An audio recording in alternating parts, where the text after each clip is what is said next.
Sadhu-Om, sadhana y trabajo. La crítica que se hace a la humanidad es en el sentido de que durante toda su vida las personas ponen su atención únicamente en la segunda y la tercera personas.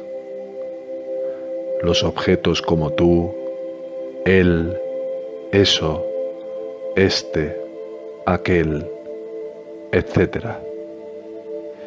Y nunca dirigen su atención hacia la primera persona, el sujeto yo, con el propósito de encontrar respuesta a la pregunta ¿quién soy yo? Desde el momento de despertar hasta la hora de ir a dormir, desde el nacimiento hasta la muerte, desde la creación hasta la disolución, todos los seres humanos, de hecho todos los seres vivos, ponen atención solo a la segunda y tercera personas. ¿Y cuál es el resultado neto que se obtiene de esta atención? Una indecible cantidad de aflicción. Sabiendo que todas las miserias sobrevienen solo como resultado del error fundamental, el pecado original, de atender a la segunda y tercera personas, en vez de poner atención y conocer la naturaleza verdadera de la primera persona, Bhagavan Sri Ramana apareció misericordiamente sobre la tierra para aconsejar así a la humanidad. A lo largo de los estados de vigilia y de sueño, ustedes atienden solo a la segunda y a la tercera personas y en consecuencia experimentan infinita aflicción.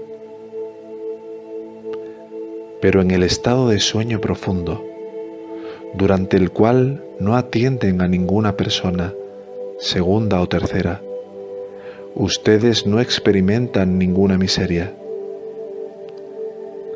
Al reconocer la felicidad llena de paz que experimentaron mientras estaban dormidos, buscan la felicidad en el estado de vigilia, poniendo su atención en los innumerables objetos externos.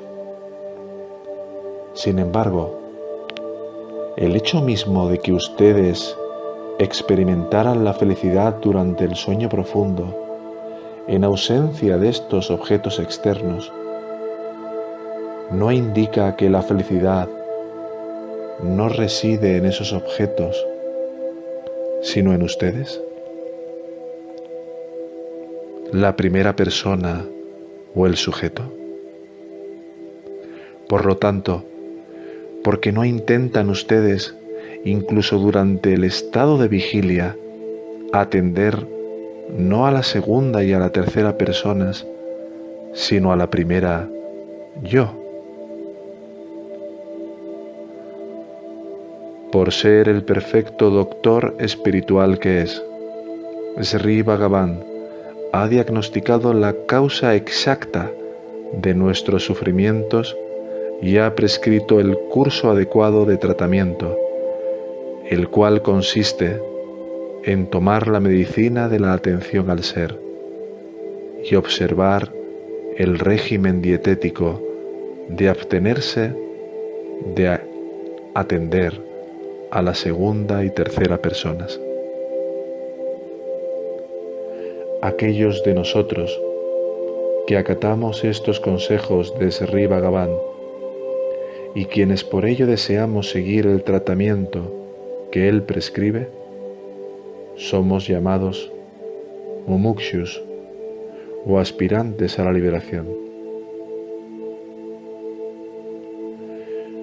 Con el fin de calificar como aspirante, uno debe tener la absoluta convicción de que la felicidad, la única meta de todos los seres vivientes, no puede obtenerse de los objetos externos, sino únicamente de nuestro propio ser íntimo. Cuando uno cumple con esta aptitud, se despertará en nuestro corazón un intenso anhelo por procurar, atender y conocer al ser. En realidad, para un aspirante sincero, el deseo y el esfuerzo por conocer al ser se volverá la parte más importante de su vida y considerará que todas las otras cosas tienen solo una importancia secundaria. Cuando en uno se despierta un deseo tan intenso, el triunfo está asegurado, porque cuando se quiere, se puede. Sin embargo, al enterarse de esto, algunos devotos se preguntan si es necesario entonces retirarse de toda otra actividad a fin de poder practicar la atención al ser.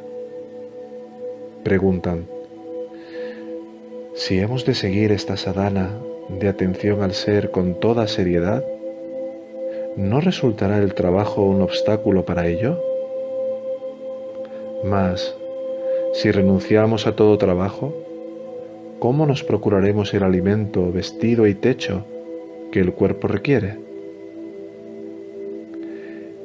Empero, siempre que los devotos dirigieron a Sri Bhagavan tales interrogantes, él contestaba que el trabajo no tiene por qué ser un obstáculo para la práctica espiritual.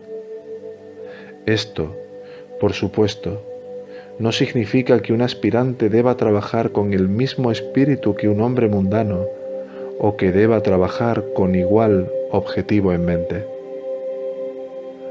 El ánimo espiritual con el que un aspirante debe elaborar y el objetivo con que debe hacerlo quedan ejemplificados como sigue. Supóngase que un comerciante alquila una tienda en el centro de una gran ciudad por 1000 rupias mensuales. Si su objetivo es ganar solo suficiente dinero para pagar la renta de la tienda, ¿no será el suyo un negocio sin valor? Al rentar la tienda, ¿no debería proponerse ganar una utilidad de 10.000 al mes? Por otra parte, si no gana dinero suficiente para pagar la renta, ¿podrá seguir en la tienda para ganar su utilidad? Nuestro cuerpo es como la tienda rentada por el comerciante. El objetivo con el que rentamos este cuerpo es la realización del ser, mientras que la renta que tenemos que pagar por el cuerpo es la casa, el vestido y el sustento.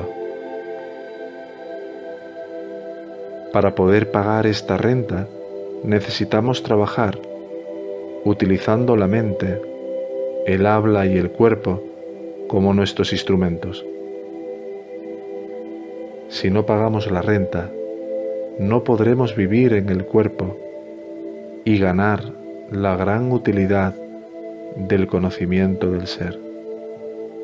Sin embargo, no debemos invertir toda nuestra vida, todo nuestro tiempo y esfuerzo en trabajar para pagar la renta. La mente, el habla y el cuerpo deben trabajar solamente durante el tiempo y con el grado de esfuerzo requeridos para pagar la renta, para proporcionar la alimentación, el vestido y el refugio necesarios para el cuerpo. Si, en cambio, consagramos todo nuestro tiempo y esfuerzo a acumular comodidades y conveniencias para el cuerpo, como hace la gente mundana, seríamos tal como el comerciante sin iniciativa que trabaja solo para pagar la renta y jamás trata de ganar utilidades.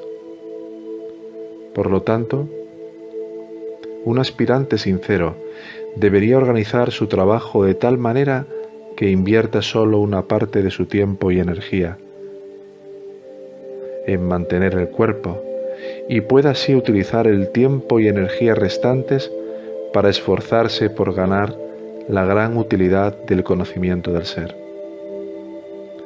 En el caso de algunos aspirantes, Dios o Gurú dispondrán de Prarabdha de tal manera que necesiten poco o ningún trabajo para mantener su cuerpo, mientras que otros aspirantes lo tendrán dispuesto de modo que deban pasar la mayor parte de su tiempo trabajando para conservar su cuerpo.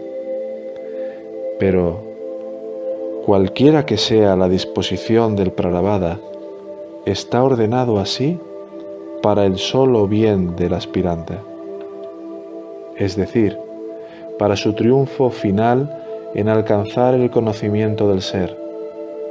Es más, como el Prarabdha determina solamente las actividades externas del cuerpo y de la mente, no puede obstruir de manera alguna el deseo y anhelo internos por el conocimiento del ser. Prarabdha es la porción del fruto de las acciones pasadas o karmas que Dios ha ordenado que la persona experimente durante su vida presente. Sin embargo, hay quienes se quejan de verse obligados durante toda su vida a ocuparse de tantas actividades que no les queda tiempo para practicar la atención al ser. Pero aun en medio de tantas otras actividades importantes, ¿acaso no hallamos tiempo para comer, bañarnos, atender los llamados de la naturaleza, dormir, etcétera? De igual manera, un aspirante serio encontrará al menos unos cuantos minutos entre todas sus demás actividades para practicar la atención al ser diariamente. Al principio, si es posible, deberían dedicarse 20 minutos por la mañana y por la noche a la práctica de la atención al ser. Sri Bhagavan recomienda esta práctica regular y cotidiana en el verso 44 de Sri Arunachala Asrakaramalai, la guirnalda nupcial de letras, en donde canta: volviéndome hacia el ser, diariamente te veo con una mirada introvertida, y ella, la realidad, será conocida. Así me lo dijiste, oh mi Arunachala. Si se persevera en esta práctica regular durante algún tiempo, la atención al ser se volverá cada vez más familiar y se descubrirá que es posible desviar la propia atención de las segundas y terceras personas hacia la primera persona, aun en medio de nuestras actividades diarias, durante los escasos momentos de ocio que transcurren entre el final de una actividad y el comienzo de la siguiente. Por tanto, si se intenta volver la propia atención hacia la primera persona, siempre que se tenga algunos momentos de tranquilidad, hacia el final del día se habrá consagrado una gran cantidad de tiempo a la atención al ser, aunque en forma intermitente. Dicha atención intermitente al ser resultará a su vez de gran ayuda cuando nos sentemos a practicar en el tiempo prescrito, entre 20 minutos y media hora por la mañana y por la noche, sin impedimentos externos a nuestra práctica. Quizá al principio no podamos mantener una atención al ser ininterrumpida ni siquiera durante unos minutos. Será natural, por el hábito prolongado, que la mente comience a pensar en objetos de segunda o tercera personas. Cada vez que la atención se desvía así hacia afuera, el aspirante trata de volverla de nuevo hacia la primera persona. Este proceso de debilitamiento de la atención al ser e intento de recobrarla se repetirá una y otra vez. Si la mente del aspirante es débil por su falta de amor por conocer al ser, la atención al ser se debilitará con frecuencia, a lo cual seguirá una lucha que pronto provocará el cansancio de la mente. En lugar de luchar repetidamente de esta manera por recobrar la atención al ser, debe relajarse la mente brevemente, tan pronto como el intento inicial de fijar la atención en la primera persona se vuelva inestable. Y entonces hacer un nuevo intento. Al realizar estos intentos intermitentes, veremos que cada intento tendrá una nueva fuerza y una claridad de atención más precisa. Si presionamos con el dedo pulgar sobre una balanza, la aguja puede indicar al principio una presión de 10 kilogramos, pero si tratamos de mantener dicha presión por un tiempo prolongado, la aguja mostrará que gradualmente se afloja y disminuye.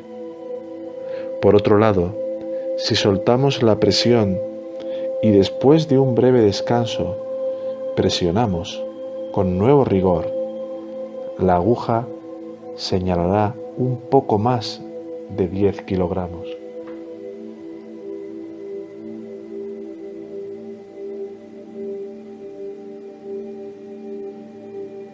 Pero si tratamos de mantener dicha presión por un tiempo prolongado, la aguja mostrará que gradualmente se afloja y disminuye. Por otro lado, si soltamos la presión y después de un breve descanso presionamos con nuevo rigor y vigor, la aguja señalará un poco más de 10 kilogramos. Pasa algo muy parecido con la atención al ser. Si luchamos durante largo tiempo por mantener la intensidad y claridad de nuestra atención, gradualmente se debilitará y disminuirá. Pero si en cambio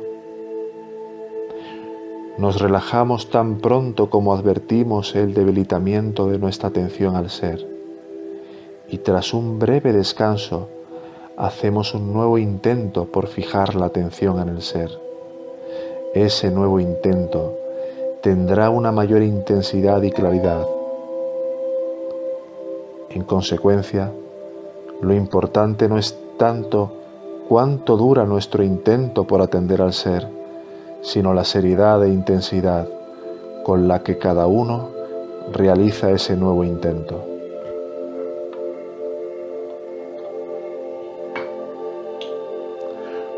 Durante el tiempo de la práctica, nuestra atención, que ahora está concentrada en objetos de segunda y tercera personas, tiene que girar 180 grados, por decirlo así, hasta concentrarse sobre la primera persona. Sin embargo, al principio, la propia atención es capaz, tal vez, de girar solo 5, 10 o 15 grados, porque nuestro giro se ve contrarrestado por un poderoso resorte, el resorte de las propias vasanas o deseos sutiles hacia objetos mundanos.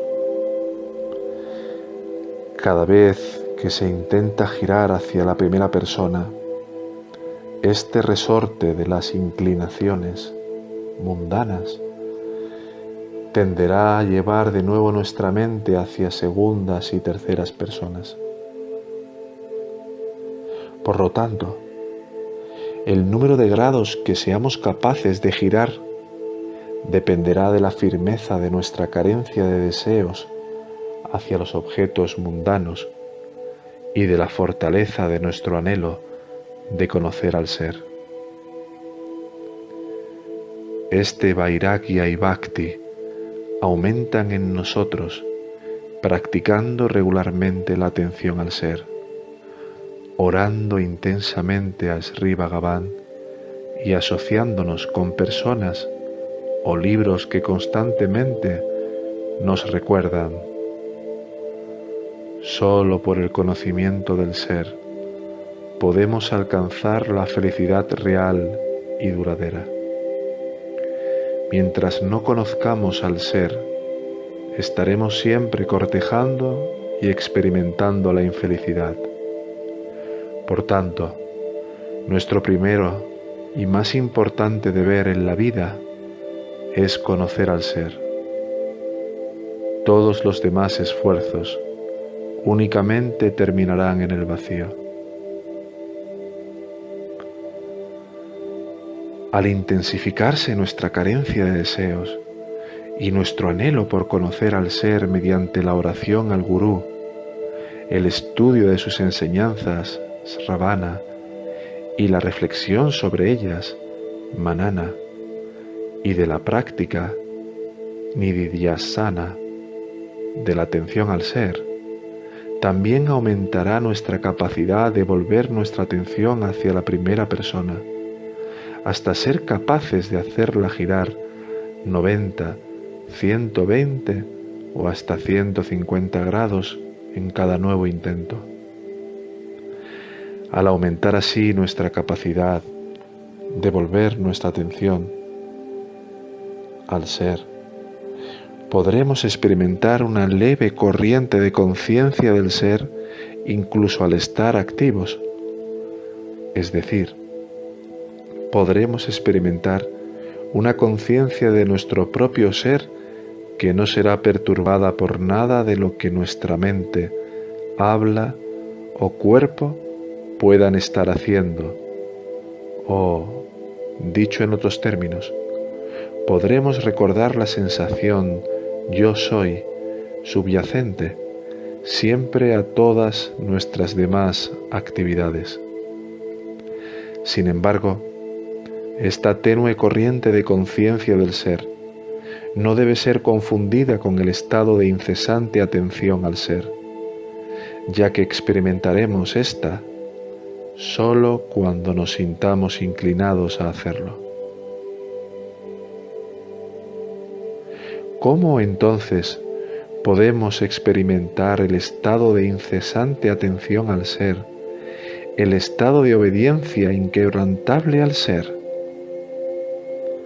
La gracia del Gurú auxiliará cada vez más a aquellos aspirantes que repetidamente practiquen la atención al ser con un enorme amor por conocer al ser. Cuando un fuego resplandeciente y un viento poderoso se unen, obran maravillas.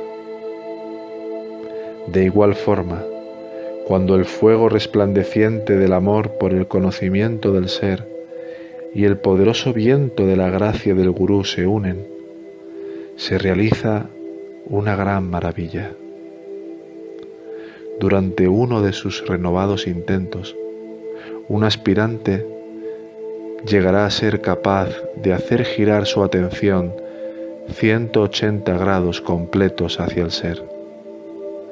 Esto es, podrá lograr una perfecta claridad de conciencia del ser, absolutamente incontaminada ni aun por la menor conciencia de cualquier segunda o tercera persona, sintiendo en consecuencia que un enorme cambio tiene lugar espontáneamente y sin su esfuerzo.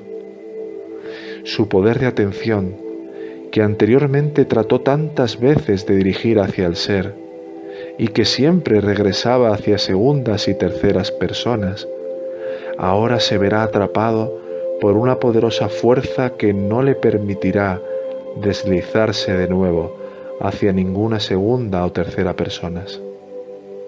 Esta fuerza es la fuerza de la gracia. Si bien la gracia siempre estuvo ayudándonos y guiándonos, es sólo cuando somos atrapados por su fuerza que nos volvemos totalmente su presa. Si giramos nuestra atención una vez 180 grados hacia el ser, de seguro nos atrapará esta fuerza de la gracia, la que entonces se adueñará de nosotros y nos protegerá para siempre de volver a dirigirnos hacia objetos de segunda o tercera personas. Al estado en que la mente queda apresada por la gracia y en que por la fuerza de ésta queda ahogada en su fuente para siempre, se le conoce como la experiencia del auténtico conocimiento. Jnanam Bhukti, realización del ser, Atma Sakshakaram, liberación, moksha, entre otros términos. Únicamente a este puede llamársele el estado de la incesante atención al ser. Hay quienes dudan. Si es así, ¿permanecerá la mente ahogada eternamente en Samadhi? ¿Será incapaz de salir otra vez y conocer todos los objetos de segundas y terceras personas de este mundo? ¿No es acaso un hecho que aún Bhagavan Sri Ramana pasó casi 54 años en el estado de realización del ser y que la mayor parte de este tiempo fue visto atendiendo a segundas y terceras personas? Sí, es verdad que aunque Sri Bhagavan permaneció siempre en el estado de realización del ser, desde el punto de vista de otros se le veía conociendo el mundo. ¿Cómo puede explicarse esto? Permanecer con el cuerpo y la mente completamente inertes no es el único signo del Samadhi.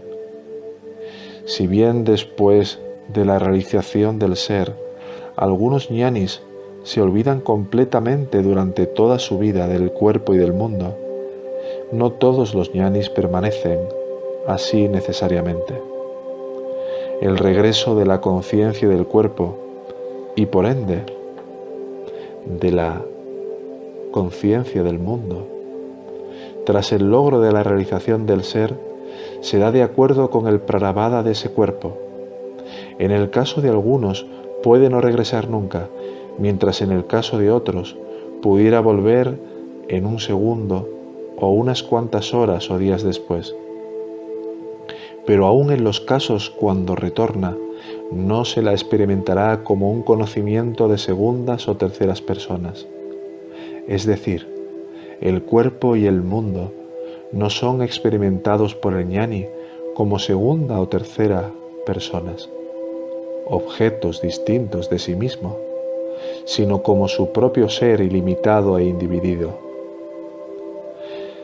Mientras se continúa siendo aspirante, se confunde la forma limitada del cuerpo con uno mismo, experimentando en consecuencia la porción restante del propio ser real e ilimitado como el mundo, un conjunto de objetos de segunda y tercera personas. Mas una vez alcanzada la realización del ser, como nos experimentamos a nosotros mismos como el todo ilimitado, descubrimos que todas las segundas y terceras personas que anteriormente sentíamos como ajenas a nosotros mismos, verdaderamente no son otra cosa que nuestro propio ser. Por consiguiente, aun cuando un ñani, a los ojos de los espectadores, presta atención a objetos de segundas y terceras personas, él está, a sus propios ojos, atendiendo únicamente al ser. De ahí que, aun cuando parezca dedicarse a tantas actividades, tanto físicas como mentales, de hecho, mora eternamente en el estado natural de la incesante atención al ser. Por lo tanto, la incesante atención al ser solo es posible en el estado de realización del ser y no en el estado de práctica sadhana. Lo que debemos hacer durante el periodo de sadhana es cultivar el amor, siempre creciente, por el logro del conocimiento del ser y realizar intentos intermitentes, pero repetidos, por volver nuestra atención 180 grados hacia el ser. Si triunfamos en esto, la incesante atención al ser se tornará natural y sin esfuerzo.